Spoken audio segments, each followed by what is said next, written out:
அனைவருக்கும் வணக்கம். இந்த பதிவு யாருக்குன்னா, இதோ உங்களுக்கு தான் அடா பாவிகளா ஒரு பேருக்கு தாண்டா கலைஞர் நூற்றாண்டு விழான்னு வச்சோம்.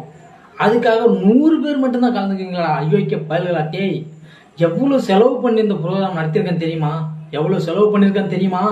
எத்தனை கோடி செலவு பண்ணியிருக்கான்னு தெரியுமா? ஒரு மனசாட்சி வேணாம்.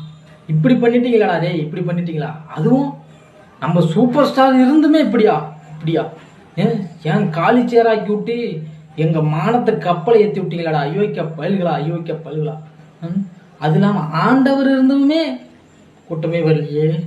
ஆண்டவர் இருந்தும் கூட்டம் வரல அப்படின்னா இந்த சூப்பர் ஸ்டார் ஸ்கீப்பர் ஸ்டார்னு உருட்டுறதெல்லாம் பொய்யா. அப்போ உண்மையான சூப்பர் ஸ்டார் யாருன்னு தெரியலையே. ஒருவேளை தலையா இருக்குமோ இல்ல தளபதியா இருக்குமோ தெரியலையே.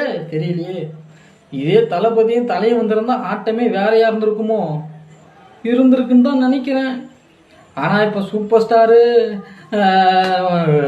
உலக நாயகன் சொல்லி உருட்டுனாங்களே, சார பூரா காலியாக்கி விட்டாங்களே. ஐயோ தலைவா எல்லாம் திருந்திட்டானுங்க போல இருக்கு தலைவா. உடனடியா சரக்கு ரேட்டை குறைச்சி நல்லா இவங்களை குடிக்க வச்சு திரும்பியும் அடிமையாக்கி கூட்டத்தை நிரப்பினாதான் வேலைக்காகும் போல் இருக்குதே. ஐயோ.